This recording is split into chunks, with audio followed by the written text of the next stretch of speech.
அன்பான தேவ பிள்ளைகள் எல்லோருக்கும் இயேசு கிறிஸ்துவின் நாமத்தில் இந்த வாழ்த்துக்களை தெரிவித்துக் கொள்கிறேன்.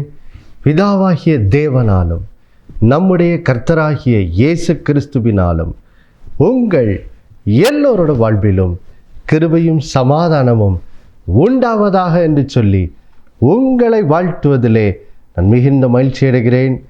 தேவ பிள்ளைகளே, நாம் ரோமர் 6ஆம் அதிகாரத்திலிருந்து நம்மை பரிசுத்தமாக்கும் இயேசு கிறிஸ்து என்ற தலைப்பின் கீழ் வேத வசனங்களை தியானித்து வருகிறோம். இந்த நாளிலும் அதை தொடரப்போகிறோம். வாசிக்கிறேன் நான் உங்களுக்கு. ரோமர் 6ஆம் அதிகாரம் 12வது வசனம் மற்றும் 13வது வசனம். ஆகையால் நீங்கள் சரீர இச்சைகளின்படி பாவத்திற்கு கீழ்ப்படியத்தக்கதாக சாவுக்கேதுவான உங்கள் சரீரத்தில் பாவம் ஆளாதிருப்பதாக நீங்கள் உங்கள் அவயங்களை அநீதியின் ஆயுதங்களாக பாவத்திற்கு ஒப்புக்கொடாமல் உங்களை மரித்தோரிலிருந்து பிழைத்திருக்கிறவர்களாக தேவனுக்கு ஒப்பு கொடுத்து உங்கள் அவயங்களை நீதிக்குரிய ஆயுதங்களாக தேவனுக்கு ஒப்பு கொடுங்கள்.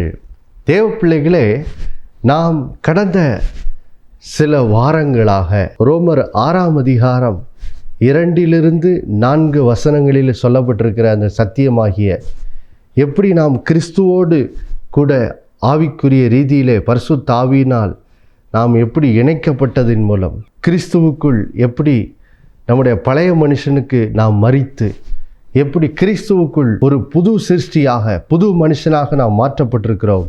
இப்பொழுது நாம் கிறிஸ்துவினுடைய உயிர்த்தெழுதலின் சாயல்லே புது மனுஷர்களாய் மாற்றப்பட்டிருக்கிறோம் என்ற சத்தியத்தை நாம் முதலாவதாக என்ன செய்தோம்? தியானித்தோம். இப்பொழுது கிறிஸ்துவுக்குள் புது சிருஷ்டியாய் இருக்கும் நாம் எப்படி கிறிஸ்துவுக்குள் புது சிருஷ்டியாய் வாழ்வது, இந்த சத்தியத்தை தான் நாம் கடந்த சில வாரங்களாக தியானித்து வருகிறோம். நாம் கிறிஸ்துவுக்குள் புது சிருஷ்டிகளாய் வாழ்வதற்கு இங்கே ரோமர் 6ஆம் அதிகாரம் 6வது வசனத்திலிருந்து 13வது வசனத்திலே 3 படிகளை வேதம் இங்கே நமக்கு என்ன செய்கிறது? கற்றுத்தருகிறது. அதை தான் நாம் என்ன செய்கிறோம்? பார்த்து வருகிறோம். அந்த 3 காரியம் என்னது? நாம் கிறிஸ்துவுக்குள் புது சிருஷ்டி ஆக்கப்பட்டிருக்கிறோமே.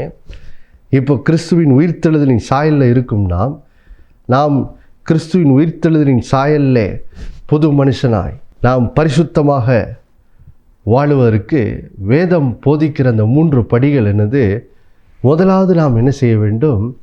சத்தியத்தை அறிந்து கொள்ள வேண்டும். இதை தான் நாம் முதலாவதாக ரோமர் 6ஆம் அதிகாரம் 6-7 வசனங்களிலிருந்து கற்றுக்கொண்டோம். எப்படி இந்த சத்தியம் என்னுடைய பழைய மனுஷன் அவரோடே கூட சிலுவையில் அறையப்பட்டு அவரோடே கூட மரித்து அவரோடே கூட என்னுடைய பழைய மனுஷன் அடக்கம் பண்ணப்பட்டாச்சு. இப்பொழுது நான் அந்த பழைய பாவ சுபாவத்திலிருந்து பாவத்தின் வல்லமையிலிருந்து இப்பொழுது கிறிஸ்துவுக்குள் நான் அதிலிருந்து விடுதலையாகிவிட்டேன். பாவ சுபாவத்திலிருந்து விடுதலையாகிவிட்டேன். பாவத்தின் வல்லமையிலிருந்து நான் விடுதலையாக்கப்பட்டு விட்டேன் என்ற சத்தியத்தை நாம் எப்படி ஆழமாக அறிய வேண்டும் என்பதை நாம் முதலாவதாக என்ன செய்தோம்? கற்றுக்கொண்டோம். இரண்டாவதாக நாம் ரோமர் 6ஆம் அதிகாரம் 8-11வது வசனத்தில் இந்த கிறிஸ்துவுக்குள் புது சிருஷ்டியை வாழ்வதற்கு இரண்டாவது படியை பார்த்தோம். அது என்னது? முதலாவது சத்தியத்தை அறிந்து கொள். ரெண்டாவது என்னது? அறிந்த சத்தியத்தின்படி என்ன செய்ய எண்ணிக்கொள் என்ற காரியத்தை நாம் என்ன செய்தோம்? தியானித்தோம். எப்படி இயேசு அவர் நம்முடைய பாவத்திற்கென்று ஒரே தரம் சிலுவையிலே மரித்தார். இப்பொழுது உயிர்த்தெழுந்த கிறிஸ்து என்றென்றைக்கும் அவர் எப்படி பிதாவின் வலது பார்சத்தில் தேவனுக்கென்று அவர் பிழைத்திருக்கிறாரோ, இப்போ அதே போல இயேசுவுக்கு சிலுவையிலே என்ன நடந்ததோ அதுதான் இப்பொழுது கிறிஸ்துவுக்குள் நமக்குள்ளே அந்த மாற்றம் இப்போ நமக்குள்ளே என்ன செய்கிறது? உண்டாயிருக்கிறது. நாமும் இயேசுவோடு கூட சிலுவையிலே நம்முடைய பழைய மனுஷன் ஒரே தரம் அறையப்பட்டு கிறிஸ்துவோடு கூட என்ன செய்யப்பட்டு விட்டான்? மரித்து விட்டான். இப்பொழுது நாம் கிறிஸ்துவுக்குள் புது சிருஷ்டி ஆக்கப்பட்டிருக்கிறபடினால் இப்பொழுது கர்த்தராகிய இயேசு கிறிஸ்துவுக்குள் நாம் ஒவ்வொரு நாளும் தேவனுக்கென்று பிழைத்திருக்கிறவர்களாக என்ன செய்கிறோம் இருக்கிறோம் என்று வேதம் என்ன செய்கிறது நம்ம போதிக்குது. இயேசு கிறிஸ்துவுக்குள் அந்த ஒரு வாழ்க்கை மாற்றம், சுபாவ மாற்றம் நமக்குள் என்ன செய்திருக்கிறது, ஏற்பட்டிருக்கிறது. இப்போது வேதம் நமக்கு என்ன கற்றுத்தருகிறது, அந்த சத்தியத்தின்படி இப்போ என்ன செய்ய மனதின் எண்ணங்களை என்ன மாற்றிக்கொண்டு அதன்படி சிந்திக்க ஆரம்பி. நீ இன்னும் அந்த பழைய மனுஷன்தான் அப்படின்னு சிந்திக்கிறத நிறுத்து.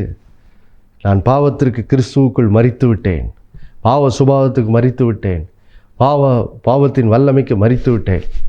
இப்பொழுது கிறிஸ்துவோடு உயிர்ப்பிக்கப்பட்ட நான், கிறிஸ்துவோடு உயிர்ப்பிக்கப்பட்டு புது மனுஷனாய் கிறிஸ்துவுக்குள் மாற்றப்பட்ட நான் இப்பொழுது கர்த்தராகிய இயேசு கிறிஸ்துவுக்குள் தேவனுக்கென்று நான் பிழைத்திருக்கிறவன். அப்படிப்பட்ட ஒரு புது சுபாவம் தான் நமக்கு என்ன செய்யப்பட்டிருக்கு, கொடுக்கப்பட்டிருக்குது.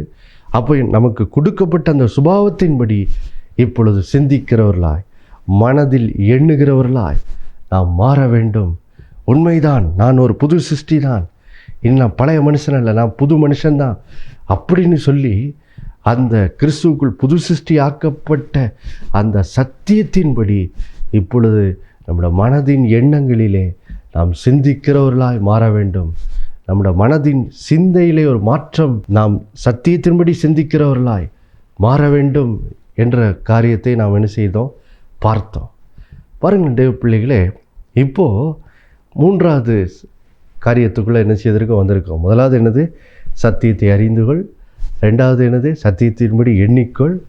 மூன்றாவது சத்தியத்தின்படி செயல்பட என்ன செய்ய, ஒப்புக்கொடு.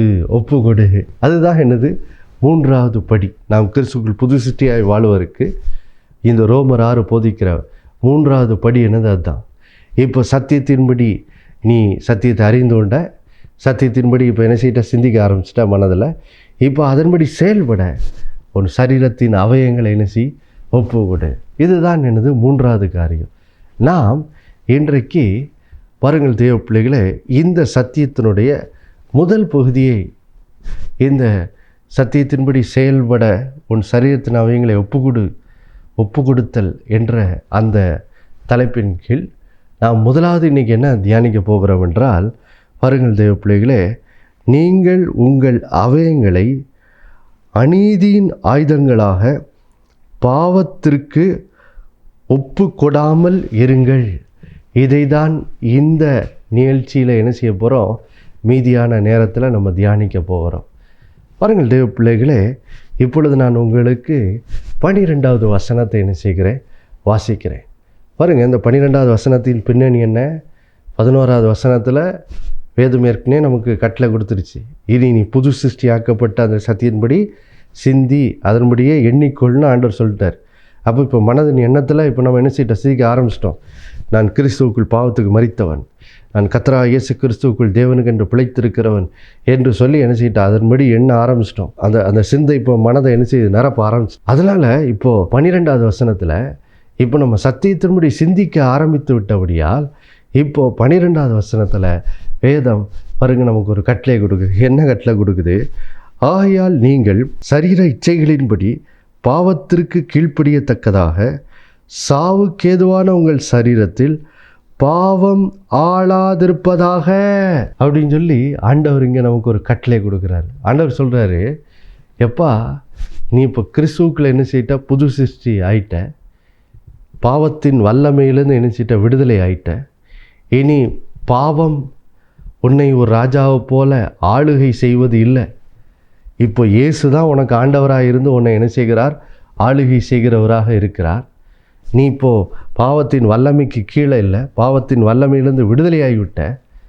அதனால் இப்போது கர்த்தர் என்ன சொல்கிறாரு, பாவத்தின் வல்லமையிலிருந்து, பாவத்தின் ஆளுகையிலிருந்து விடுதலையாக்கப்பட்ட நீ இப்போ என்ன பண்ணு, நீ இப்போது பாவத்தின் வல்லமையிலிருந்து விடுதலையாக்கப்பட்டிருக்கிற, பாவத்தின் ஆளுகையிலிருந்து, பாவ சுபாவத்தின் ஆளுகையிலிருந்து விடுதலையாக்கப்பட்டிருக்கிறபடினால் இனி இந்த பாவ சோதனை உனக்கு விரோதமாய் வரும்போது, நாம் பாவத்தின் வல்லமையிலிருந்து இப்போ விடுதலையாக்கப்பட்டு விட்டோம். ஆனாலும் கூட நாம் இன்னும் என்ன செய்கிறோம், ஒரு பாவம் நிறைந்த உலகத்தில் தான் என்ன செய்கிறோம், வாழுகிறோம். பாவ மனுஷர்கள் நிறைந்த ஒரு உலகத்தில் தான் என்ன செய்கிறோம், வாழுகிறோம். பிசாசு இன்னும் உலகத்தின் அதிபதியாக தான் என்ன செய்கிறான், இருக்கிறான். பிசாசு நிறைந்த பாவம் நிறைந்த ஒரு பூமியில் தான் நம்ம வாழுகிறபடியால் இந்த உலகத்திலே நாம் வாழும் நாளளவும், இந்த உலகத்தில் வாழுகிற வரைக்கும் ஒவ்வொரு நாளும் பாருங்கள், பாவம் என்ன செய்கிறது, நம்முடைய வாழ்க்கைக்குள்ளே நுழைவதற்கு இந்த உலகத்தின் பல காரியங்கள் மூலமாக நம்முடைய வாழ்க்கைக்குள்ளே பாவம் நம்முடைய வாழ்க்கைக்குள்ளே வருவதற்கு அது என்ன செய்து முயற்சி செய்து கொண்டே தான் என்ன செய்கிறது இருக்கிறது. ஒவ்வொரு நாளும் பாருங்கள், கண்களின் இச்சை, மாம்சத்தின் இச்சை, ஜீவனத்தின் பெருமை, இந்த பாவ சோதனைகளை ஒவ்வொரு நாளும் நாம் இந்த உலகத்தில் என்ன செய்கிறோம், சந்திக்க தான் செய்கிறோம். பாருங்க, சில நேரம் டிவியை பார்க்குறோம். டிவியை பார்க்கும்போது அதில் சில நேரம் சில தகாத காட்சிகள் வர பார்க்குது. சில நேரம் செல்ஃபோன் நம்ம யூஸ் பண்ணிக்கிட்டு இருக்கும்போது அதில் சில நேரம் சில தகாத காட்சிகள் என்ன செய்து வருது. இப்படி பாருங்கள், ஒவ்வொரு நாளும் நம்முடைய வாழ்க்கைக்குள்ளே மாம்சத்தின் இச்சை, கண்களின் இச்சை, இதெல்லாம் நம்முடைய வாழ்க்கைக்குள்ளே என்ன செய்யுது வருவதற்கு பாருங்கள், நம்மை அடிமைப்படுத்த வேண்டும் என்று சொல்லி ஒவ்வொரு நாளும் பாவ சோதனைகள் நமக்கு விரோதமாக என்ன செய்து வந்து கொண்டே தான் என்ன செய்து இருக்குது. ஆனால் பாருங்கள், இதுவரைக்கும் நம்ம கற்றுக்கொண்ட நல்ல செய்தி என்ன, இதுக்கு முன்னாடி பாவத்தின் வல்லமை நம்மை ஆளுகை செய்தபடியால், ஒரு ராஜாவாக நம்மை ஆளுகை செய்தபடியால், இந்த பாவ சோதனைகள் வரும்போது நம்ம என்ன பண்ணிடுவோம், இதுக்கு முந்தைய காலத்தில் அதுக்கு என்ன செய்துரும், இடம் கொடுத்துரும். எடுத்துக்காட்டுக்கு மனதில் பாருங்கள், அசுத்த சிந்தைகளை சிந்திப்பதற்கு இதுக்கு முன்னே நாம் மனதை பாவத்திற்கு ஒப்பு கொடுக்கிறவர்களாக இருந்தோம். இதுக்கு முன்னே நம்முடைய கண்களின் வழியாக அசுத்த காரியங்களை பார்ப்பதற்கு நம்முடைய கண்களை நாம் ஒப்பு கொடுக்கிறவர்களாக இருந்தோம். நம்முடைய வாயிலே தகாத வார்த்தைகளை பேசுவதற்கு நம்முடைய வாயை இந்த பாவத்தின் வல்லமைக்கு ஒப்பு கொடுக்கிறவர்களாக இருந்தோம். நம்முடைய கைகளினால் தேவனுக்கு பிரியமில்லாத காரியத்தை செய்வதற்கு நம்முடைய கைகளை நாம் ஒப்பு கொடுக்கிறவர்களாக இருந்தோம். நம்முடைய கால்கள் தேவனுக்கு பிரியமில்லாத இடத்துக்கு போவதற்கு நம்முடைய கால்களை இதுக்கு முன்னாடி என்ன செய்கிறோம், அந்த பாவத்துக்கு ஒப்பு கொடுக்கிறவர்களாக இருந்தோம். ஆனால் இப்போது பாருங்கள், நீங்கள் ரட்சிக்கப்பட்டுட்டீங்க. நீங்கள் என்ன செய்யிட்டீங்க, ரட்சிக்கப்பட்டீங்க. கிறிஸ்துவுக்குள் புது சிருஷ்டி ஆயிட்டீங்க. பழைய மனுஷன் சிலுவையில் இயேசுவோடு கூட என்ன செய்தாச்சு, மரிச்சாச்சு. இயேசுவோடு கூட அந்த பழைய மனுஷனை அடக்கம் பண்ணியாச்சு. இப்போ கிறிஸ்துவுடனே கூட நீங்கள் உயிர்ப்பிக்கப்பட்டு அவரோட உயிர்த்தெழுதலின் சாயலில் புது மனுஷனாக மாறிட்டீங்க. இப்போ கிறிஸ்துவனோட உயிர்த்தெழுதலின் வல்லமை, அந்த பரிசுத்த ஆவியின் வல்லமையினால் இப்போ கிறிஸ்துவுக்குள் நீங்கள் என்ன செய்கிறீங்க, கிறிஸ்துவுக்குள் புது சிருஷ்டியாக வாழ்ந்து கொண்டிருக்கிறீங்க. ஆதலால் இப்பொழுது பாருங்கள், நீங்கள் கிறிஸ்துவுக்குள் புது சிருஷ்டி ஆகிவிட்டபடியால், பாவத்தின் வல்லமையிலிருந்து இப்பொழுது நீங்கள் விடுதலை ஆகிவிட்டபடியால், இப்போது கண்களின் இச்சை, மாம்சத்தின் இச்சை உங்களுக்கு விரோதமாய் வந்து அந்த பாவ சோதனை உங்களுக்கு விரோதமாக வரும்போது நீங்கள் இப்போ என்ன செய்யலாம், அந்த பாவ சோதனைக்கு இப்போ நீங்கள் என்ன செய்ய வேண்டியதில்லை. இங்கே ஆண்டவர் அதை தான் சொல்கிறாரு பாருங்கள், அந்த பாவ இச்சைகள், அந்த சோதனைகள் உங்களுக்கு விரோதமாக வரும்போது எங்கள் ஆண்டவர் சொல்கிறாரு, நீங்கள் பாவத்திற்கு கீழ்ப்படியத்தக்கதாக சாவுக்கேதுவான உங்கள் சரீரத்தில் பாவம் ஆளாதிருப்பதாக. அடுத்த வசனத்தில் சொல்கிறாரு, பாவத்திற்கு உங்கள் சரீரத்தின் அவயங்களை என்ன செய்யாதீங்க, ஒப்பு கொடுக்காதீங்க அப்படின்னு சொல்லி இங்கே கர்த்தர் என்ன செய்கிறார், பேசுகிறாரு. அப்படின்னா என்ன அர்த்தம், இப்போ நம்ம இந்த உலகத்தில் ஒவ்வொரு நாள் வாழும்போது மாம்சத்தின் இச்சையும் பாருங்க, கண்களின் இச்சையும், கோவப்படுறதுக்கான சோதனையும், பிறர் மேல் பொறாமப்படுறதுக்கான சோதனை, பொய் பேசி ஏமாற்றுவதற்கான சோதனை, இதெல்லாம் என்ன செய்யும், நமக்கு விரோதமாக என்ன செய்யும், வரும்போது இப்போ கர்த்தர் என்ன சொல்கிறாரு, அந்த பாவத்துக்கு என்ன செய்யாத, நீ என்ன செய்யாத, இடம் கொடுக்காத. உன்னுடைய மனது அந்த இச்சையின் சிந்தையை சிந்திக்க என்ன செய்யாத, இடம் கொடுக்காத. உன் மனதை அந்த அசுத்த சிந்தையை சிந்திப்பதற்கு நீ என்ன செய்யாத, ஒப்பு கொடுக்காத. உன் கண்களை இப்போ அந்த அசுத்த காட்சிகளை பார்ப்பதற்கு என்ன செய்யாத, ஒப்பு கொடுக்காத. இப்போ உன்னுடைய வாயில் தகாத வார்த்தைகளை பேசுவதற்கு இப்போ வாயை என்ன செய்யாத, ஒப்பு கொடுக்காத. ஏன், ஏன்னா நீங்கள் இப்பொழுது கிறிஸ்துவுக்குள் புது சிருஷ்டி ஆயிட்டீங்க. இப்போ பாவத்தின் வல்லமை உங்கள் மேல் ஆளுகை செய்வதில்லை. அதனால் இப்போ நீங்கள் என்ன செய்யலாம், பாவ சோதனை வரும்போது நீங்கள் சொல்லலாம், பாவத்தின் சோதனையை, இந்த பாவமே உனக்கு என் வாழ்க்கையில் என்ன கிடையாது, இடம் கிடையாது. உன்னுடைய அசுத்த சிந்தையை நான் என்ன செய்ய மாட்டேன், சிந்திக்க மாட்டேன். இந்த அசுத்த தகாத வார்த்தைகளை வாயில் என்ன செய்ய மாட்டேன், பேச மாட்டேன். இந்த அசுத்த காட்சிகளை என் கண்களால் என்ன செய்ய மாட்டேன், பார்க்க மாட்டேன் அப்படின்னு சொல்லி நீங்கள் என்ன செய்யலாம், அந்த பாவ சோதனையை இப்பொழுது மேற்கொள்ளுகிற வல்லமையை கர்த்தர் உங்களுக்கு என்ன செய்திருக்கிறார், கொடுத்திருக்கிறார். இதுக்கு முன்னாடி பாருங்கள், பாவ சோதனை வரும்போது வேறு வழி கிடையாது. பாவ சுபாவத்துக்கு அடிமையாக இருந்தேன், பாவத்தின் வல்லமைக்கு அடிமையாக இருந்தேன். பாவத்தின் வல்லமை என்ன ஒரு ராஜாவை போல் ஆளுகை செய்துட்டு இருந்துச்சு. அதனால் இதுக்கு முன்னாடி அந்த அசுத்த சிந்தனை வரும்போது நாம் என்ன செய்தோம், அந்த சிந்தையை சிந்திக்கிறவர்களாக தான் இருந்தோம். கண்களினால் அசுத்த காரியங்களை பார்க்குறவங்களாக தான் இருந்தோம். வாயால் தகாத வார்த்தையை பேசுகிறவர்களாக தான் இருந்தோம். ஆனால் இப்போது அந்த காரியத்தை செய்வதற்கு பாருங்கள், நான் சோதிக்கப்படும் போது இப்போது நான் என்ன செய்யலாம், நான் கிறிஸ்துவுக்குள் புது சிருஷ்டியாக இருக்கிறதுனால, நான் கிறிஸ்துவுக்குள் ஒரு புது மனுஷனாய் தேவனுக்கென்று பிழைத்திருக்கிறவனாக இருக்கிறதுனால, இப்போ அதே பாவ சோதனை வரும்போது நான் இப்போ என்ன செய்யலாம், இப்போது எனக்குள்ளே இருக்கிற பரிசுத்த ஆவியானவரை கொண்டு நான் என்ன செய்யணும், அந்த பாவத்துக்கு இனி என்ன செய்யக்கூடாது, இடம் கொடுக்க கூடாது. அதுக்கு நோன்னு சொல்லிடணும். பாவ சோதனை சொல்லணும், நீ அந்த அசுத்த சிந்தையை சிந்தி அப்படின்னு சொல்லும்போது நீங்கள் சொல்லணும், இல்லை நான் சிந்திக்க முடியாது, நான் மாட்டேன், நான் கிறிஸ்துவுக்குள்ள ஒரு புது சிருஷ்டி, நான் ஒரு புது மனுஷன். அதனால் இனி அசுத்த சிந்தைக்கு என் மனதில் என்னது கிடையாது, இடம் கிடையாது.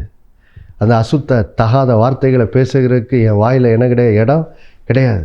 அசுத்த காரியங்களை பார்ப்பதற்கு என் கண்களில் என்ன கிடையாது, அந்த பாவ இச்சைக்கு என்ன கிடையாது, இடம் கிடையாதுன்னு சொல்லி நீங்கள் இப்படியாக பாருங்கள், பாவத்திற்கு நோ என்று சொல்லுகிற அந்த வல்லமையை தேவன் உங்களுக்கு கிறிஸ்துவுக்குள் நீங்கள் புது சிருஷ்டி ஆக்கப்பட்டதின் மூலம் அந்த அதிகாரத்தையும் வல்லமையும் உங்களுக்கு என்ன செய்திருக்கிறார், கொடுத்திருக்கிறார். ஏனி பாவத்தின் வல்லமை உங்களை என்ன செய்ய முடியாது, மேற்கொள்ள முடியாது. அதுதான் பாருங்கள் தேவ பிள்ளைகளே, பெரிய ஒரு நல்ல செய்தி பாருங்கள் ரோமர் 6:14 ஒரு மிகப்பெரிய வாக்கு தத்தத்தை ஆண்டவர் நமக்கு கொடுத்துருக்கிறார். ஆண்டவர் சொல்கிறாரு, நீ கிறிஸ்துவுக்குள் புது சிருஷ்டி ஆகிவிட்டபடியால், ஆண்டவர் சொல்கிறார், நீ பாவத்தின் வல்லமையிலிருந்து விடுதலை ஆகிவிட்டபடியால், இப்போ ஆண்டவர் சொல்கிறாரு, நீங்கள் நியாயப்பிரமாணத்திற்கு கீழ்ப்பற்றாமல் கிருபைக்கு கீழ்ப்பட்டிருக்கிறபடியினால் பாவம் உங்களை மேற்கொள்ள மாட்டாது. பாவம் உங்களை என்ன செய்யாது, மேற்கொள்ள மாட்டாது. அப்போ பாருங்கள், இனி பாவத்தின் வல்லமை நம்மை மேற்கொள்ள முடியாது. ஏன்னா அதிலிருந்து நான் என்ன செய்யிட்டேன், விடுதலை ஆயிட்டேன். இப்போ இயேசு தான் என் ஆண்டவர். நான் இப்போ கர்த்தரா இயேசு கிறிஸ்துவுக்குள் இருக்கிறேன். இப்பொழுது நான் பரிசுத்த ஆவியினால் நிரப்பப்பட்டிருக்கிறேன். ஆகையால் இப்போ பாருங்கள் தேவ பிள்ளைகளே, இப்போது கிறிஸ்துவுக்குள் பரிசுத்த ஆவியானவர் மூலம், இயேசுவின் நாமத்தின் மூலம் வாழ்க்கையில் வருகிற பாவ சோதனைகளை மேற்கொள்ளுகிற, அதை ஜெயிக்கிற அந்த ஆற்றலையும் வல்லமையும் அதிகாரத்தையும் கர்த்தர் இப்பொழுது நமக்கு கிறிஸ்துவுக்குள் என்ன செய்திருக்கிறார், தந்திருக்கிறார். அதனால தான் ஆண்டவர் சொல்கிறாரு, இப்போது அந்த பாவ சோதனை வரும்போது அதுக்கு என்ன செய்யாத, இடம் கொடுக்காத. பாவ காரியத்தை செய்யும்படி உன் சரீரத்தின் அவயங்களை என்ன செய்யாத, ஒப்பு கொடுக்காத அப்படின்னு சொல்லி ஆண்டவர் இன்னைக்கு நமக்கு என்ன செய்கிறார், ஒரு கட்டளை என்ன செய்கிறார், கொடுக்கிறார். அசுத்த சிந்தைகள் இனி உன் மனதில் ஆளுகை செய்ய என்னது விடாத. தகாத வார்த்தைகள் உன் வாயில் பேசுவதற்கு நீ என்ன செய்யாத, விடாத. அது ஆளுகை செய்ய விடாதன்னு சொல்லி ஆண்டவர் நமக்கு என்ன செய்கிறார், ஒரு கட்டளை என்ன செய்கிறார், கொடுக்குறாரு பாருங்க. ஏன்னா இப்போ நம்ம கிறிஸ்துவுக்குள் புது சிருஷ்டி ஆயாச்சு. இப்போ கர்த்தரா இயேசு கிறிஸ்துவுக்குள் நாம் அவரோடு கூட உயிர்ப்பிக்கப்பட்டு புது மனுஷனாக இருக்கிறோம். இப்போ தேவனுக்கென்று பிழைத்திருக்கிறவர்களாக இருக்கிறோம். ஆதலால் இப்போ கர்த்தர் சொல்கிறாரு, உன் சரீரத்தின் அவயங்களை பாவத்திற்கு ஒப்பு கொடுக்காத. அது ஒரு அந்த பாவத்தின் வல்லமை இனி உன் சரீரத்திலே ஆளாதிருப்பதாகன்னு கர்த்தர் என்ன செய்கிறாரு, சொல்கிறாரு பாருங்கள் தேவ பிள்ளைகளே. இந்த சத்தியத்தை அப்போஸ்தலனாகிய பவுல் தான் என்ன செய்கிறார், எழுதுகிறாரு. அவர் எப்படி இந்த சத்தியத்தை தன்னுடைய நடைமுறை வாழ்க்கையில் செயல்படுத்தினார் என்று அவரே பாருங்கள். 1 கொரிந்தியர் 9ஆம் அதிகாரம் 27வது வசனத்தில் அவர் சொல்கிறார் பாருங்கள். மற்றவர்களுக்கு பிரசங்கம் பண்ணுகிற நான் தானே ஆகாதவனாய் போகாதபடிக்கு என் சரீரத்தை ஒடுக்கி கீழ்ப்படுத்துகிறேன் அப்படிங்கிறார். சொல்கிறார் பாருங்கள். நான் மற்றவங்களுக்கு இயேசு கிறிஸ்துவை பற்றி சொல்கிறேன்.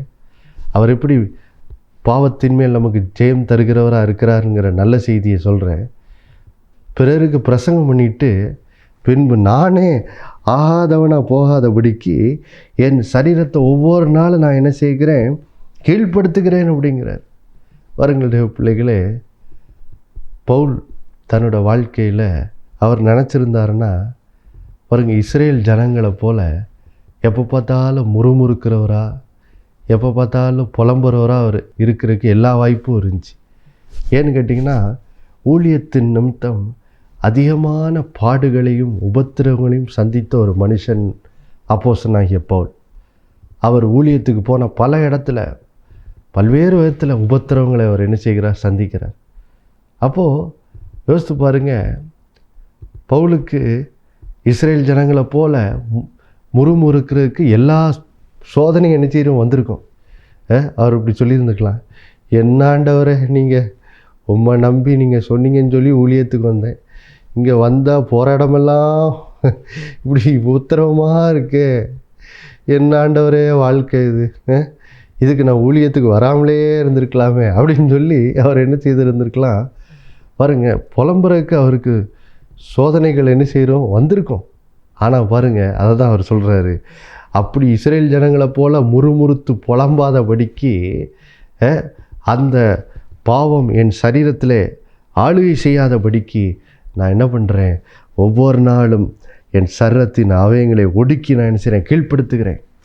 என் சரீரத்தின் அவயத்தில் அது செயல்படுறதுக்கு நான் என்ன செய்கிறது கிடையாது, என் சரீரத்தின் அவயத்தை ஒப்பு கொடுக்கறது இல்லை, நான் அதுக்கு நோன்னு சொல்லிடுறேன். அந்த சோதனைக்கு நான் என்னது செய்கிறது கிடையாது, இடம் கொடுக்கறது கிடையாது, புலம்புறக்கு இடம் கொடுக்கறது கிடையாது, முறுமுறுக்கிறக்கு இடம் கொடுக்கறது கிடையாதுன்னு அவர் என்ன செய்கிறார் சொல்கிறாரு பாருங்க. ஆனால் பாருங்க, இங்கே சவுலாயிருந்து பவுலாய் மாறின அப்போஸ்தலனாகிய பவுல் தன்னோட வாழ்க்கையில் அவர் எப்படி தன்னுடைய சரீரத்தின் அவயங்களை பாவத்திற்கு ஒப்பு கொடுக்கவில்லைங்கிற சாட்சியை இங்கே சொல்கிறாரு. ஆனால் பழைய ஏற்பாட்டு ராஜாவாகிய இஸ்ரேலின் முதல் ராஜாவாகிய சவுல், அவரும் பாருங்கள் கர்த்தரால் அபிஷேகிக்கப்பட்டவர் தான். ஆனால் அவர் என்ன தெரியுமா பண்ணார், தன்னுடைய சரீரத்தின் அவயங்களை பாவம் செய்யும்படி என்ன செய்தார், ஒப்பு கொடுத்துட்டார். அதனால தான் அவர் என்ன செய்தார், அழிந்து போனார். பாருங்கள், அவரே அதை சொல்கிறத வாயால் சொல்கிறத நாம் பார்க்குறோம். பாருங்கள், 1 சாமுவேல் 15ஆம் அதிகாரம். இங்கே இந்த அதிகாரத்தில் சவுல் கர்த்தர் அவருக்கு கொடுத்த கட்டளையாகிய அமலேக்கியர் எல்லாரையும் அழித்து போடுன்னு சொல்லி ஆண்டவர் ஒரு கட்டளையை கொடுக்குறார். நீ போய் அமலேக்கியரோட யுத்தம் பண்ணி அவங்களுடைய ராஜா அவங்களுடைய ஜனங்கள் எல்லாரையும் என்ன செய்ய, அழித்து போடு. ஏன்னா அவங்க இஸ்ரேல் ஜனங்களுக்கு விரோதமாக அவங்க எகிப்திலேருந்து வெளியே வந்தபோது, அவங்க வனாந்தரத்தில் சோர்ந்து போய் இருந்தபோது அவங்களுக்கு விரோதமாக அவங்க யுத்தம் பண்ணி இப்படியாக அநியாயமான காரியத்தை இந்த அமலேக்கியர் செய்திருந்தாங்க. அதுக்கு நியாய தீர்ப்பாய் இப்போ நீ போய் அவங்களுக்கு விரோதமாக யுத்தம் பண்ணி அவங்கள முழுதுமாய் அழித்து போடு. அவங்களுடைய எல்லா பொருட்கள், அவர்களுடைய ஆடு மாடு எல்லாத்தையும் அழிச்சிரு, ஒன்று கூட விட்டு வைக்காதன்னு ஆண்டவர் சொன்னார்.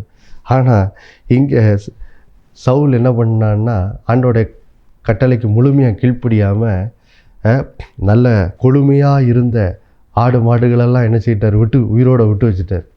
அவங்களுடைய ராஜாவையும் என்ன செய்யிட்டார், உயிரோடு விட்டு வச்சுட்டார்.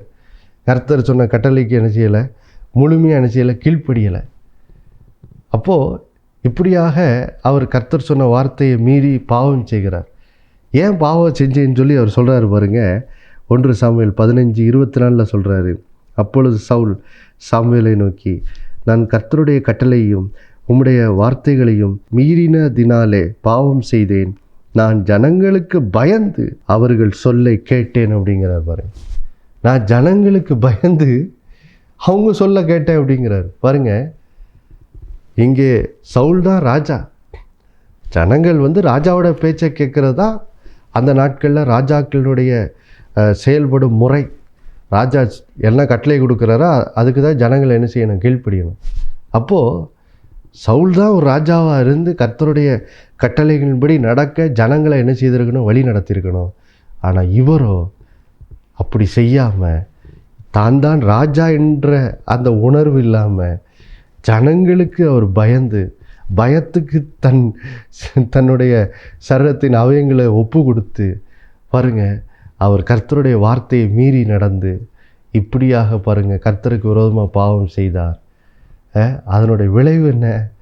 கடைசியில் ராஜபாரத்தை என்ன செய்தார், இழந்து போனார். அப்போது பாருங்கள் தேவ பிள்ளைகளே, நாம் பழைய ஏற்பாட்டு சவுலை போல் இருக்கக்கூடாது. அவர் தன்னுடைய சரீரத்தின் அவங்களை பாவத்துக்கு ஒப்பு கொடுத்ததுனால அழிஞ்சு போனார். கர்த்தரால் அபிஷேகிக்கப்பட்டவராக இருந்தாலும் அவர் முடிவில் அழிஞ்சு போனார். ஆனால் பவுல் ரட்சிக்கப்பட்ட பிறகு, பரிசுத்தாவினால் நிரப்பப்பட்ட பிறகு அவர் தன் சரீரத்தின் அவயங்களை கீழ்ப்படுத்தி அவர் பாவத்திற்கு இடம் கொடாமல் இருந்தபடியால் அவர் வெற்றிகரமான ஒரு ஊழியத்தை செய்தார். நீங்களும் அப்படி வாழும்படி நாளில் ஒப்பு கொடுப்போம். நாம் ஜெபித்து முடிக்கலாம். பரலோக பிதாவே, இயேசுவின் நாமத்தில் ஜெபிக்கிறப்போ அந்த நாளில் கேட்ட சத்தியத்தின்படி உடைய பிள்ளைகள் கிறிஸ்துவுக்குள் புது சிருஷ்டி என்பதை உணர்ந்து இனி தங்களுடைய சரீரத்தின் அவயங்களை பாவத்திற்கு ஒப்பு கொடாமல், ஆண்டவரே, இனி சரீரத்தின் அவயங்களை கீழ்ப்படுத்தி ஆண்டு கொள்ளுகிறவர்களாக, பாவத்தை மேற்கொள்ளுகிறவர்களாக, ஆண்டவரே ஸ்தோத்திரம், பாவ சோதனைகளுக்கு நோ என்று சொல்லி அதுக்கு இடம் கொடாமல் இருக்கிறவர்களாக உடைய பிள்ளைகள் வாழ, அப்போஸ்தலனாகிய பவுலை போல வாழ உடைய பிள்ளைகளை பலப்படுத்துங்க. இந்த நாளிலே யாரெல்லாம் சிலர் பழைய ஏற்பாட்டு சவுலை போல பாவத்துக்கு இடம் கொடுத்து யாரெல்லாம் வேதனைப்பட்டுக்கிட்டு இருக்காங்களோ, இந்த நாளிலே இந்த பிள்ளைகளுக்கு நீர் மனம் இறங்கி ஆண்டவரே அவர்கள் சிக்கி கிடக்கிற இந்த பாவ கட்டிலிருந்து அவர்களை விடுதலையாக்கி மறுபடியும் அவர்கள் எழும்பி நடப்பதற்கு கர்த்தர் அவர்களுக்கு ஒரு விடுதலை இந்த நாள் இயேசு நாமம் தருவீராக. யாரெல்லாம் வியாதி கட்டினால், கடன் பிரச்சனையால் கட்டப்பட்டிருக்கிறார்களோ, இந்த நாளில் இயேசு நாமத்தில் அவர்களுக்கு விடுதலை உண்டாக முடியாது ஜெபிக்கிறோம். அதன் மூலம் அது விடுதலை உண்டாகி திரும்பவும் அவர்கள் எழும்பி ஆண்டவர் வாழ்க்கையில் முன்னேறுவதற்கு அவர்களுக்கு ஒரு விடுதலை இந்த நாளில் தந்து ஆசீர்வதிப்பீராக. இயேசுவின் மூலம் வேண்டிக்கொள்ளும் நல்ல பிதாவே, ஆமேன். மறுபடியும் அடுத்த வார சந்திக்கு நான் போட்டுக்கிறேன். இயேசுவே ஆண்டவர். ஒவ்வொரு நாளும் அவர் மேல் விசுவாசம் வைத்து வாழுங்கள். ஆமேன்.